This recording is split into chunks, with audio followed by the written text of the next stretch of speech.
Today we want to talk about another type of insect. An insect that every single one of us should know about. Bedbugs. Something that could be hiding in your house right now.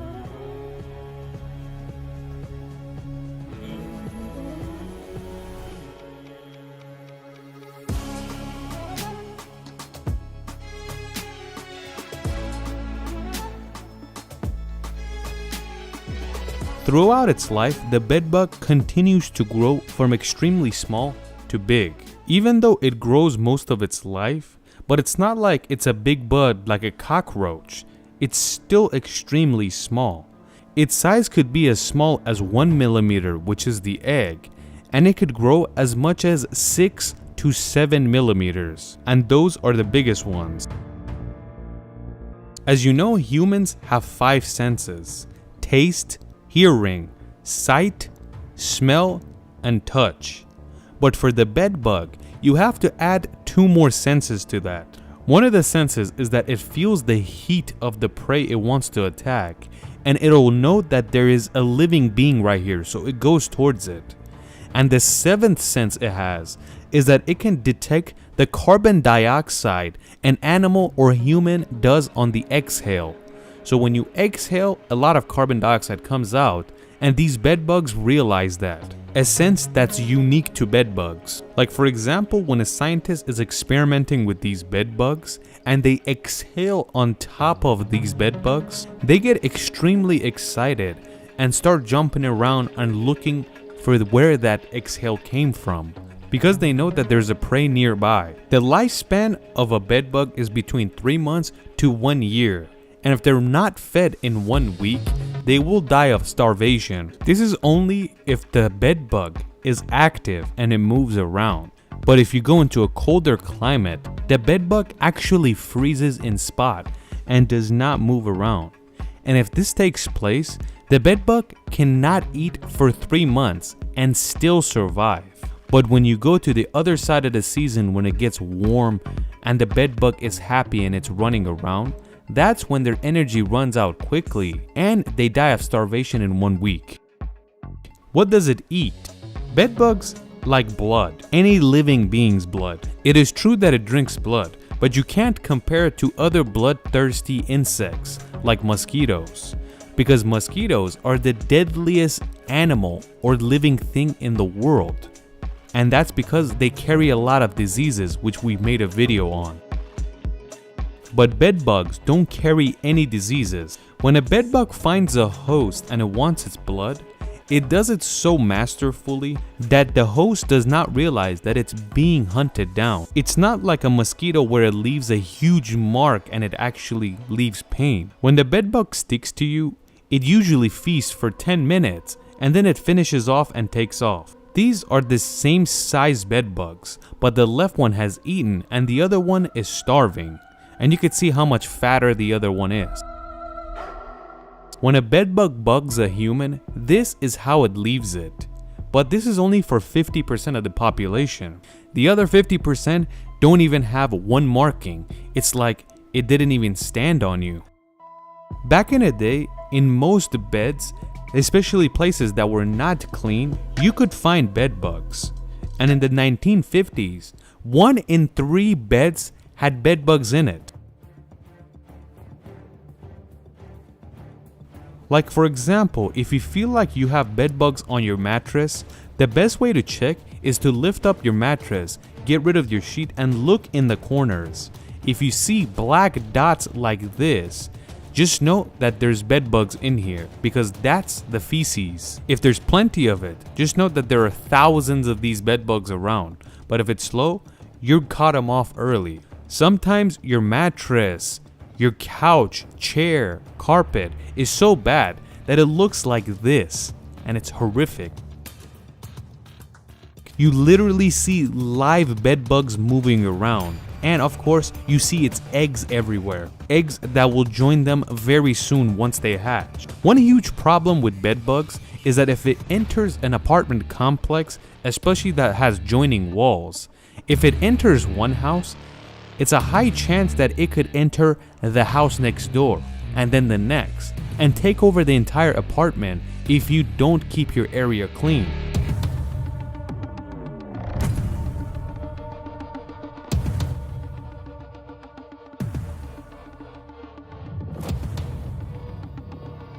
Like for example, before renting or purchasing a place, you can hire an inspector and they can check for all types of pests, especially bed bugs and termites. You have to pay them, but it's worth every penny because before you move into a place, it's very much worth it to do this inspection.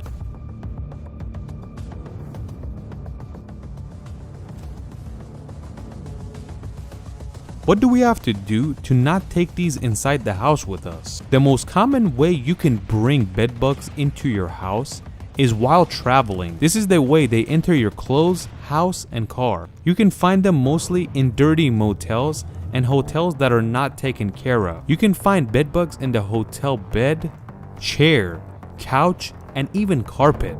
Another way it could enter your house is purchasing used beds and couches or chairs. Or maybe you found it on the street or your friend gave it to you without cleaning it. What do we have to do to get rid of this pest?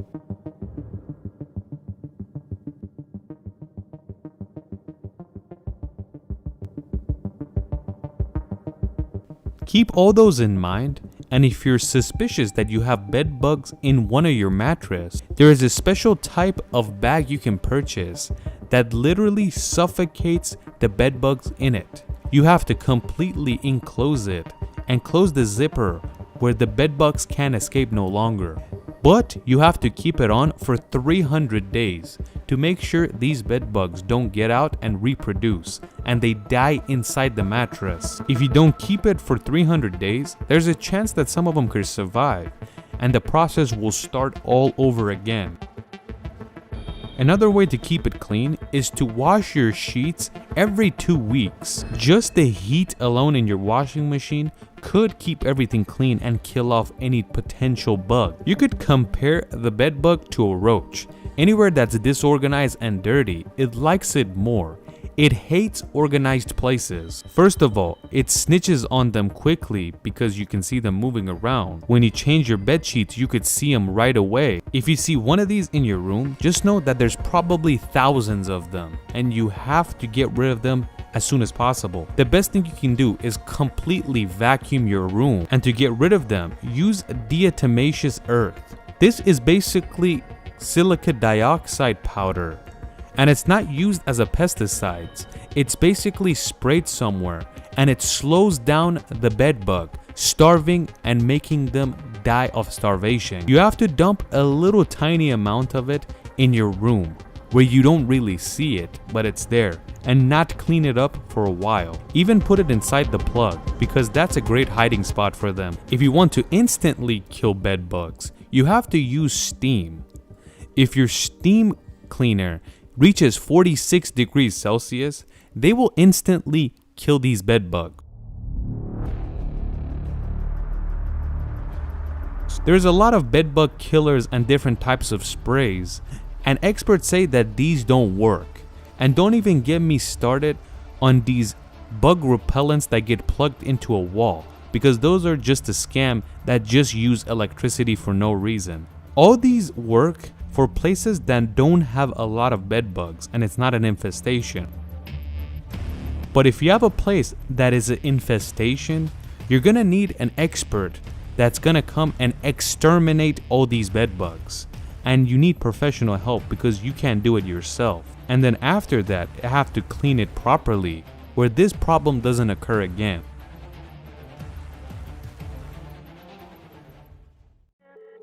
In this video, we want to talk about a misunderstood insect. Some believe that this is a pest and it destroys everything, but some people believe that it's actually a misunderstood insect and it's not as bad as people think. We want to get to know the mole cricket a little bit better.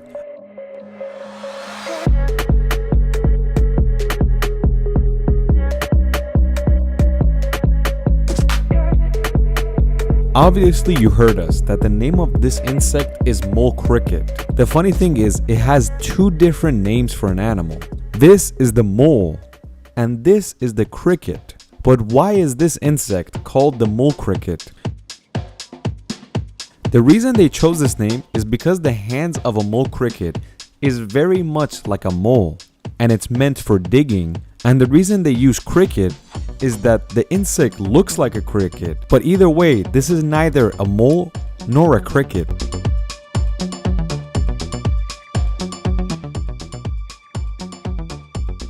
The map you're seeing is the 3 different mole crickets that live around the world. The most common one is the green one you see in Asia, Europe, and North Africa, and of course east of Australia. And it has a scientific name of Gryllotalopids. In the blue section of North and South America, this is the one that lives there, the Scapatoriskis. The yellow lines you're seeing in North and Central America is another kind of mole cricket called the Neocortilla. The 3 different ones we just introduced to you guys is the 3 main ones. But in the end, they're very similar to one another. But if you want to look at it in a more broad standpoint, there's more than 109 different mole crickets around the world that have tiny differences depending on where they live. I guess that's how evolution works in different parts of the world. Mole crickets, just like moles, love to live underground, and they would rather be underground than on top. The most common place you can find them out is near farmland that's a little bit moist. Mole crickets hate dry dirt, and if you find them in a dry area, they most likely dig all the way down so far that they find moist soil, because that's where they want to live. The mole cricket eats a lot of things, but most of its food comes from underground, and anything it finds down there, it will eat it.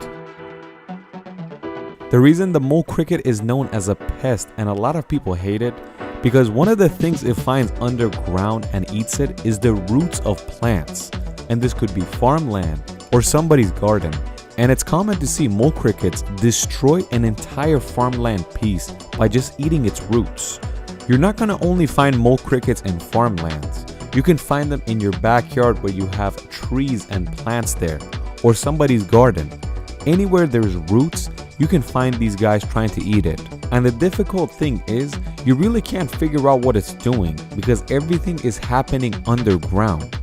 All of a sudden, after a while, you're going to be confronted with dry plants that have been killed because the mole crickets have damaged the roots. The mole cricket also mates underground, and knowing it is kind of interesting. The lifespan of a mole cricket is under 2 years, and that is why it already goes through puberty and it's ready to have children very quickly. The funny part is that when the male comes out of the dirt and tries to find a mate, it does it with high fashion. And I'm not talking about like this. It starts singing with this type of voice. When it starts singing, the female mole cricket will hear it and go towards the sound. And if they like each other, they will end up mating.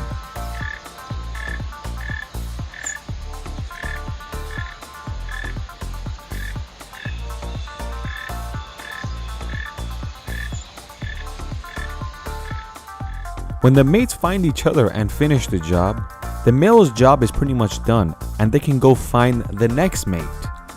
But the female's job has just began.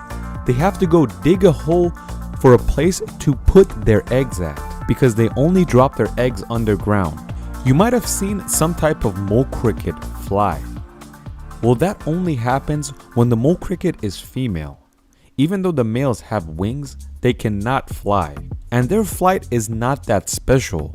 It's more like jumping rather than flying. Their body weighs so much compared to the size of their wings, so they can't really fly freely like a butterfly. When the female lays her eggs, it could be between 25 all the way to 100 eggs. And the eggs look like jelly bellies, but not colorful like this. Depending on the species of the mole cricket, they will stay with their eggs, or they will just drop them off and leave and let them figure out themselves. But the cool thing is, the females that stay with their eggs, the chance of survival grows drastically. And that means the population of that type of mole cricket will rise. So the higher the population. Unlike other insects, mole cricket is special in a way where it's born, it looks the same until it's fully grown. It just gets bigger and bigger but looks the same. When you look at the hands of a mole cricket, they really look like they're engineered for digging. They look like tiny shovels, just like what a mole has. And these giant hands are another reason this insect can't properly fly.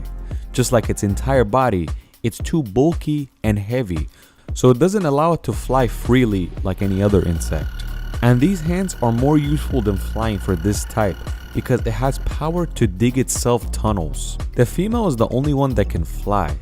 But you might ask, what's the male good for? They're good for singing. Everybody thinks that vibrations were first intended for cell phone, so you can feel it rather than hear it. But that's not the case because mole cricket is the one that vibrated first. When a male mole cricket starts singing to find a mate, it vibrates so hard that the female mole crickets underground can feel it, and when they feel that type of noise, they will come up to find that male. And the better he sings, the higher the chance of mating. Mole crickets damage farmland, they damage people's gardens, and they're known as a pest. But it's the type of pest that is something that you cannot eradicate because it's so useful. It's the #1 food source for plenty of different animals, especially different kinds of birds. It's a much bigger insect than any other one, so it has a lot of protein for these birds. And they're not fast, so they're easy to catch for these little guys. But let's go to Australia and see what mole crickets are doing down there. But they have a #1 killer that if they're confronted with one another, that thing will destroy it. And that's none other than the blue ant. Just looking at the blue ant terrifies you. And the funny thing is, even though it is a rare ant, it will destroy these mole crickets with ease. Even though this blue ant is only 25 millimeters in length, it could destroy a 5 centimeter mole cricket with ease because it's much stronger and better at wrestling. You can find the scariest creatures in Australia.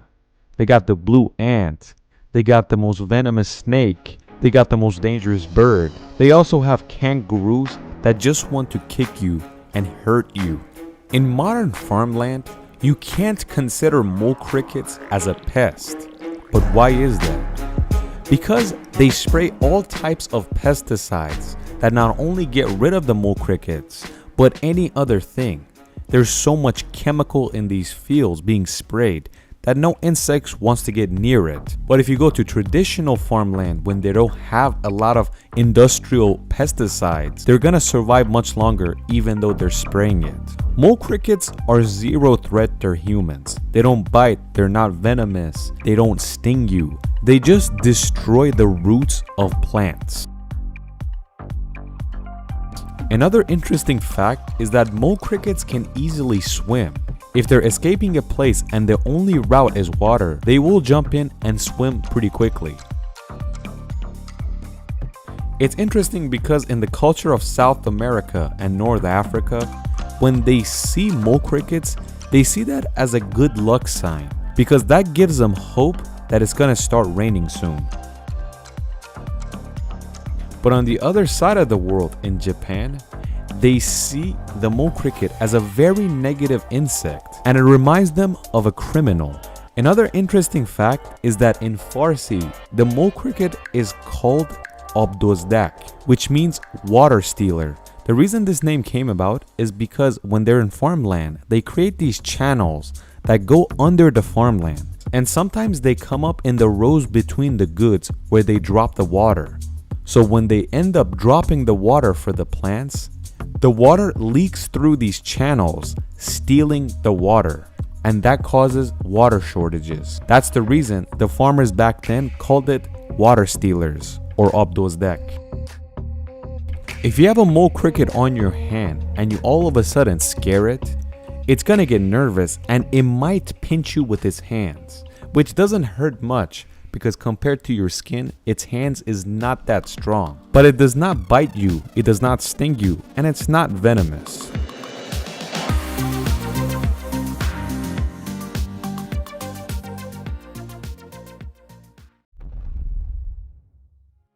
Millions of years ago, there was an animal on Earth that every living thing was terrified of.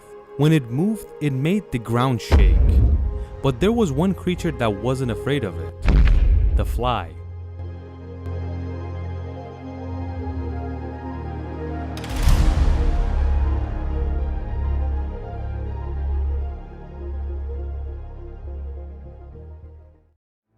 Flies have been around planet Earth for a very long time, around 240 million years ago to be exact, and they have no intentions of going extinct. One of the best forms of fossil that shows ancient insects, especially flies, is amber, which we've made a video about.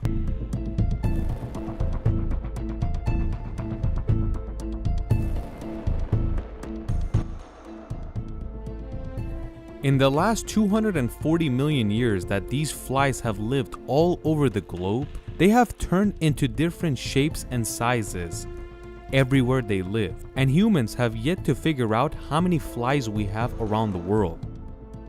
There are thousands of different flies that look mildly different from one another, but they are all around the same type of insect.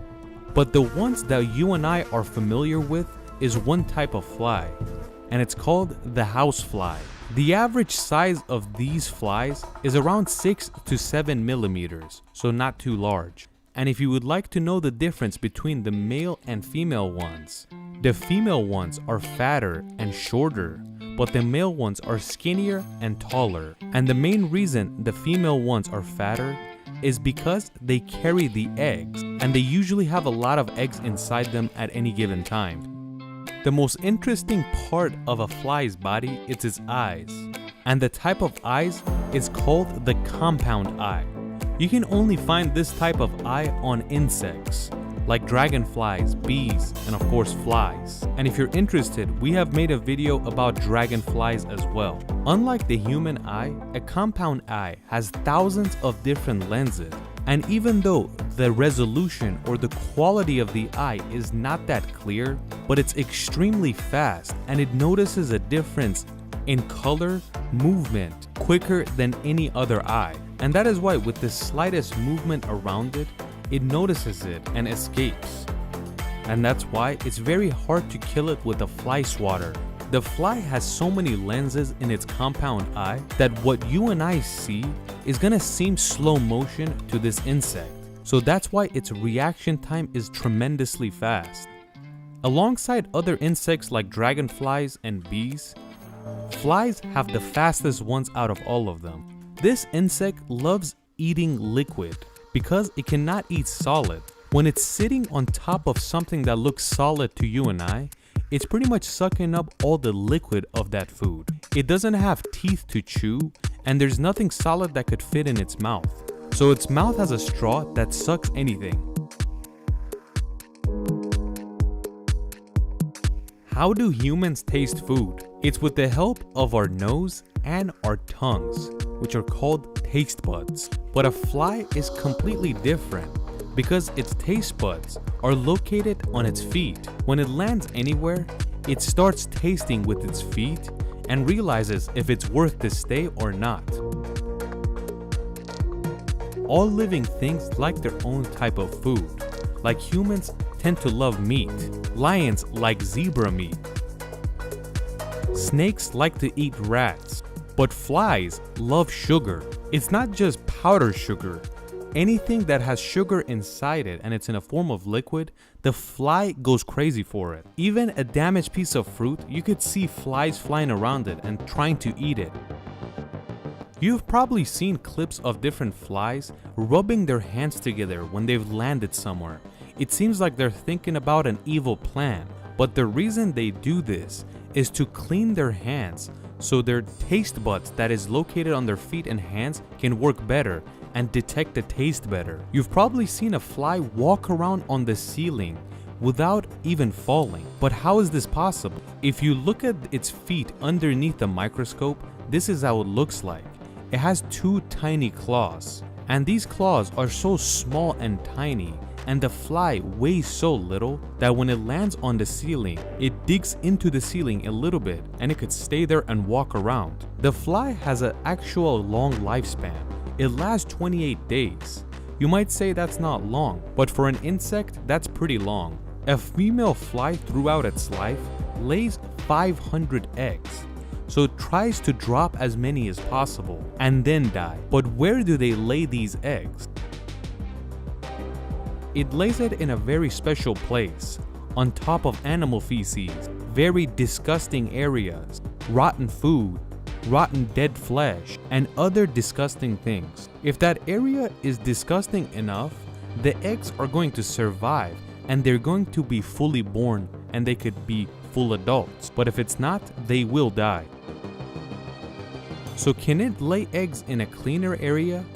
No, because the eggs that are being laid, and when they're eventually going to be born, they're gonna need a food source. And these kids do not have a mother or father watching over them anymore, so they have to survive on their own. And if there's not a food supply when they're born, they will not survive. So if you have a very clean environment around you, you're most likely not gonna see a lot of flies. This insect is actually very durable, but as long as the weather is warm, its biggest enemy is cold weather, and it cannot do anything, not even fly. Also, its eggs do not hatch in the cold weather. Like in an environment where it's 35 degrees Celsius, the eggs can be born as little as 2 days. But if you're in an environment where it's 14 degrees Celsius, the chances of the babies being born is quite low. And if they actually do become being born, it takes more than 30 days. So the most important thing for this insect is hot weather, especially hot and dry.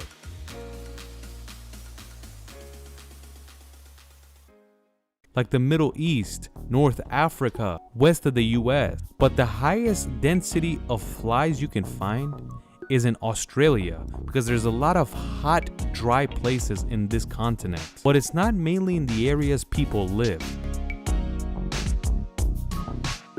If you closely pay attention to a fly, you realize how much of a disgusting insect it is. Since it only consumes liquid, it's always leaving feces around. So whenever it lands, it actually drops feces, even though you cannot see it physically. And it is because of this reason that it could pass around bacteria and virus everywhere quickly. It sits on a feces of an animal, picks up the bacteria, then it goes lands on somebody's food, leaves its feces, and somebody eats it and gets that bacteria. The chances of a fly carrying a bacteria and a virus is quite high. It's always hanging around disgusting areas.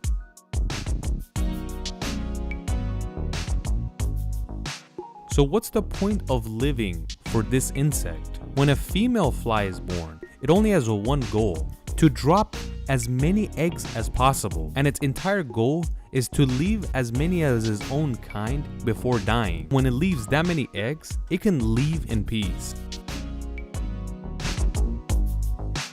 On the other side, the male fly is only looking for mates so they can fertilize their eggs. So the life of a fly is basically produce as many as themselves as possible, then die. How big and small are flies? There are plenty of different sizes, but this is one of the biggest ones. A fly called the horsefly or Tabanidae.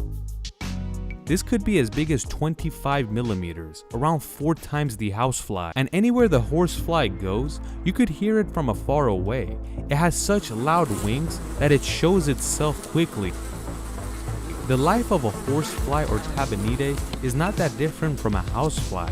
It always hangs around disgusting areas. The second largest one is this type of fly, called the flesh fly. The flesh fly could be as big as 23 millimeters, so it's not that small. The other ones like juice. This one likes flesh, but not the flesh itself. It likes the juice of the meat that drops around it. That might be one of the reasons it's larger, because it's getting a lot of protein.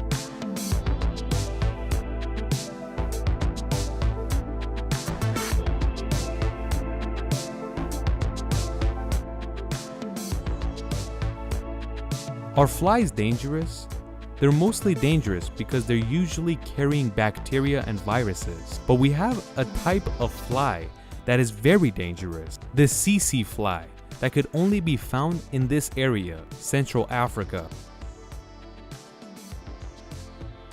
The tsetse fly sucks the blood of its prey, and instead of saying thank you, it leaves a parasite in that person or animal's body. A parasite that could cause fevers, headaches, muscle ache, and finally, it could make you very sleepy. If you don't get the care you need immediately, it could cause a person to die. But unfortunately, the tsetse fly is in a location where people don't have proper access to medical care. So a lot of people that get stung by this fly will die. So we only said bad things. Is there anything good about flies? Even though it's a disgusting insect, there are good things. First of all, it's a type of pollinator. And the other one is that by eating a lot of bacterias, it controls its own population, kind of like vultures, which we've made a video on. I would have never thought that flies could do something useful on planet Earth, but the negatives are much higher than the positives. So theoretically, if it's no longer around, it's not gonna damage anything. But either way, we are forced to live with them. We have to keep our environment clean, and the chances of confronting a fly is much lower in an area like that. But if you live in a cold area, you won't have to deal with these little insects.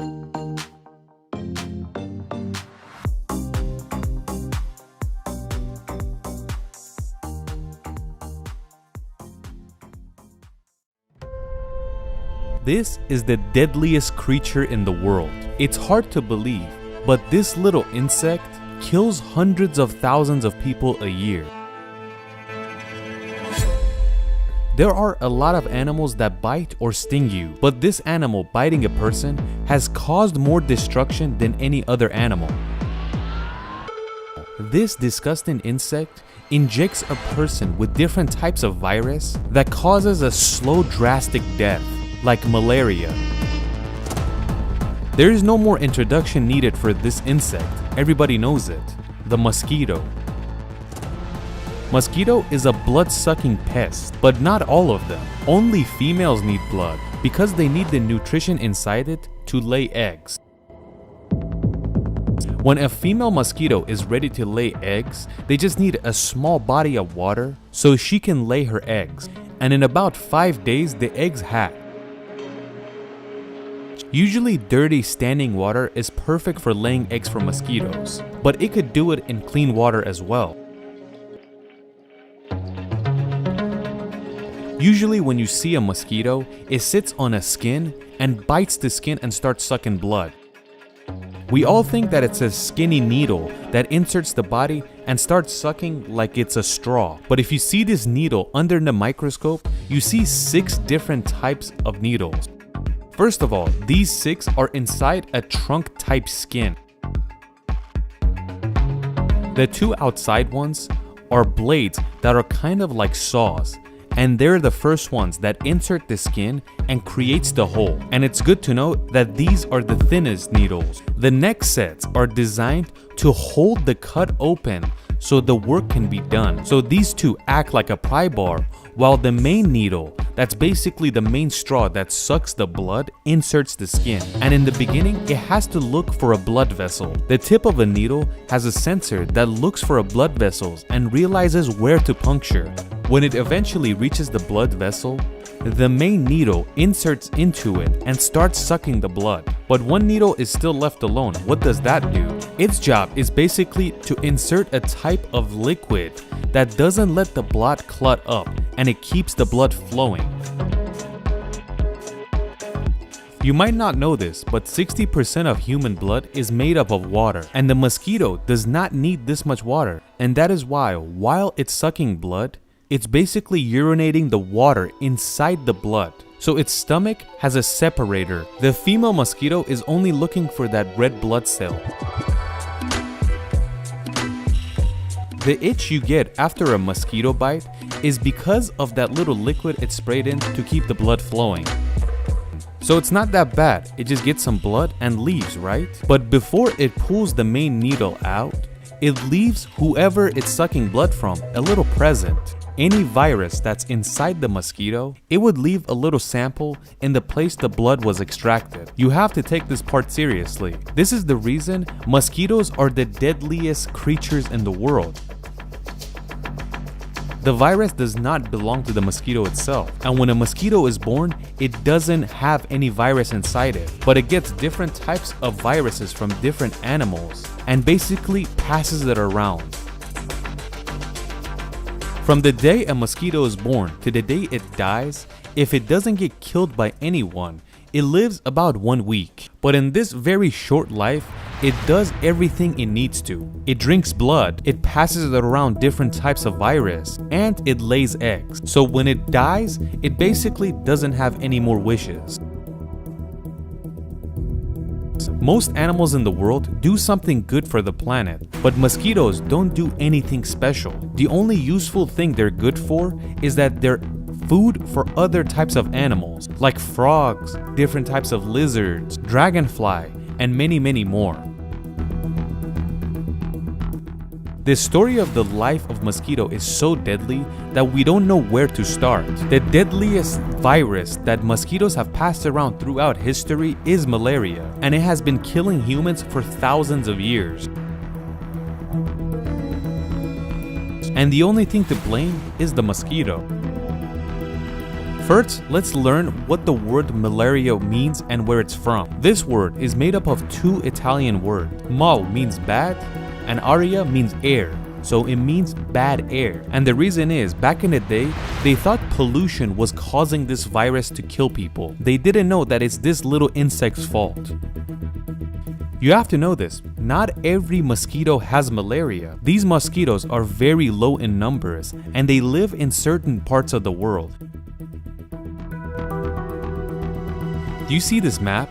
The red section, it means malaria occurs throughout all of it, and the red sections are parts of the equator. In the yellow section, it occurs in some part, and in the green sections, it's basically eradicated. But allow us to get to know this virus a little bit better. When the malaria virus enters your body, it goes into the bloodstream and quickly gets itself to the liver. The virus itself, just like the mosquito, is very scary and strategic. It enters the body in a way where it tricks the white blood cells, and it tricks the body in a way where the white blood cells don't realize that there is an intruder in the body, and that is why the virus very easily gets itself to the liver.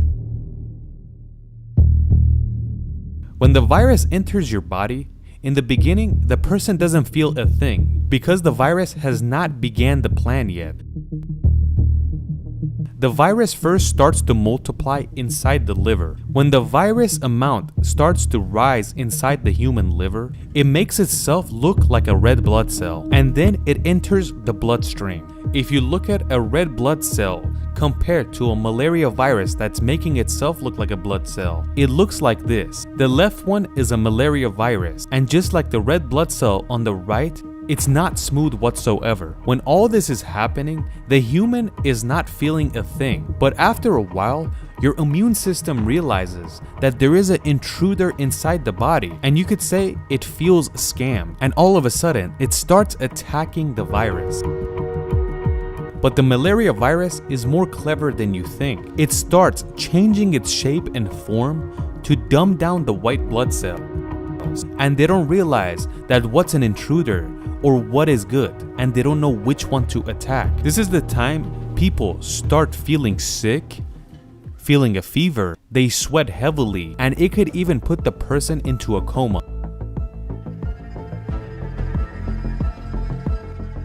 It has already attacked the liver, and now it's time to attack the kidneys. And it's this stage that it could cause kidney failure. So what does a patient that's suffering from this have to do?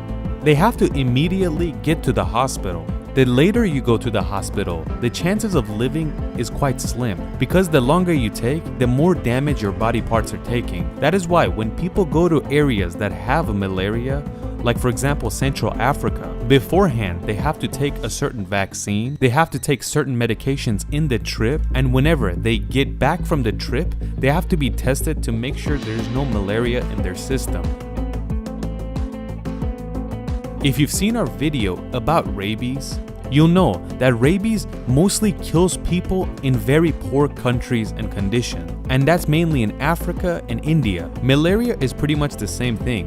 When you don't have access to doctors and hospital, the amount of death in that area is extremely high. You might not believe it because we're in 2023, but statistics shows in the year 2022, more than 600,000 people were killed with malaria. Do you see how many people this thing is killing? How is something so small killing this many people? And the 600,000 people that died last year was 100% the mosquitoes' fault. The oldest writing about a sickness like this is about 2,000 years old in China. From that time to this day, more than 300 million people have died because of this virus, and it was all because of the mosquito. So that is why this disgusting creature is the deadliest animal on Earth. So who's in second place? First comment, see who gets it right. The second deadliest animal is this, the human, and humans are responsible for 430,000 deaths per year. The third deadliest animal on Earth are saltwater snails, and you could find these guys everywhere.